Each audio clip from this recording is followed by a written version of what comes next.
to another episode of 5 Minutes with Jesus and Jesse. Today we're going to be talking about adversity while on assignment.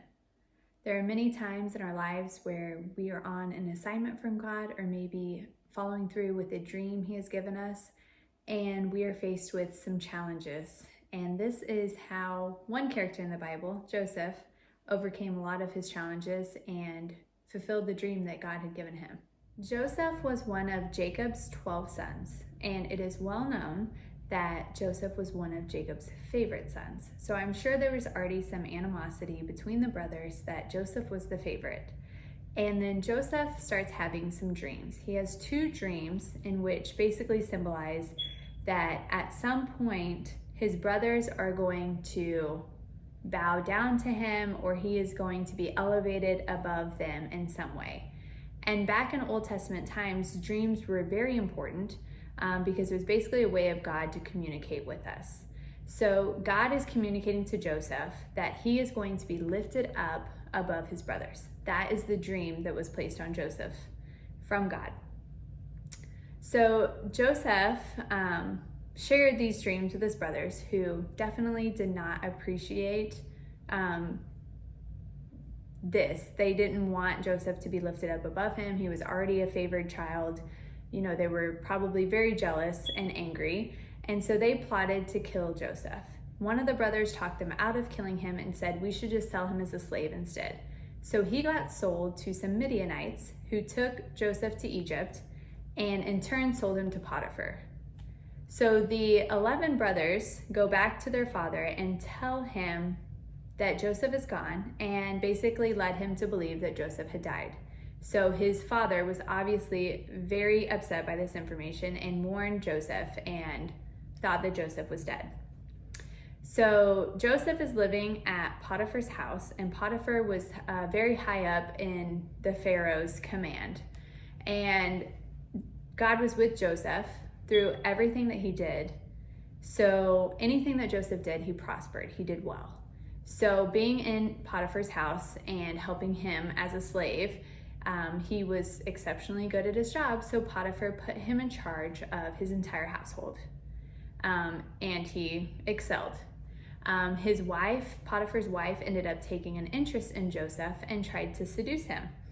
And Joseph would not allow this to happen and said that God would not condone this behavior. I cannot do this. This would be against what God wants me to do.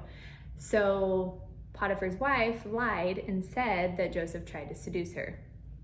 So Joseph was thrown into prison. While Joseph was in prison, two of the Pharaoh's high-ranking officials ended up getting sentenced to prison as well. So they're in prison with Joseph. Joseph, while in prison, also prospered, and he was put in charge of all of the prisoners because God was always with him wherever he went, and he did everything well because of this. So he was in charge of all of the prisoners. The two prisoners that the Pharaoh had sent ended up having dreams, and as we remember from the beginning of the story, Joseph also had dreams. So Joseph interprets the dreams for these two prisoners. One of the dreams saying that he was going to get restored to his position with the Pharaoh, and the other person's dream was that he was going to be killed. Both of these dreams come to fruition, and Joseph tells the two, "Please remember me. When you go back to Pharaoh, please remember me and tell him about me. Get me out of this prison." So the one prisoner was killed. The other one was restored to his position, as Joseph foretold by interpreting his dreams. The one who was restored to his position actually forgot about Joseph. So 2 years pass. Joseph is still in prison for something he did not do, and the Pharaoh ends up having some dreams.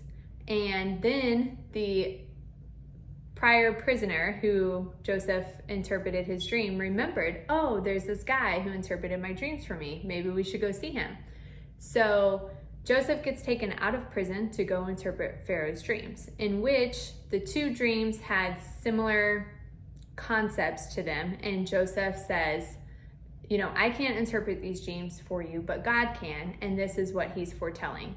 There will be 7 years of abundance with your crops and with food, and then there will be 7 years of famine, and the famine will be so extreme that people will be dying, during the years of abundance, you must save a certain percent of your crops and keep them for the years of the famine.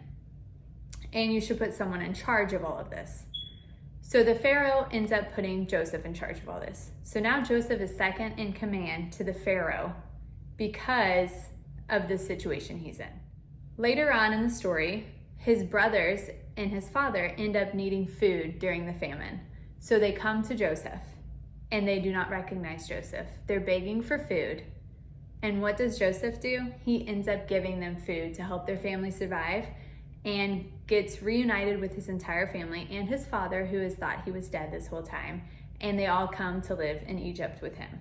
During the story of Joseph, from the time he was sold as a slave till when he was reunited with his family, there were many times where his dream of being above his brothers that God had given him looked very bleak. It did not look like this was going to be happening. Whatever assignment that you're on, even though there may be seasons of waiting, there may be some discouraging things that happen and possibly some frustration and some questioning and wondering why, remember that God has a plan for you.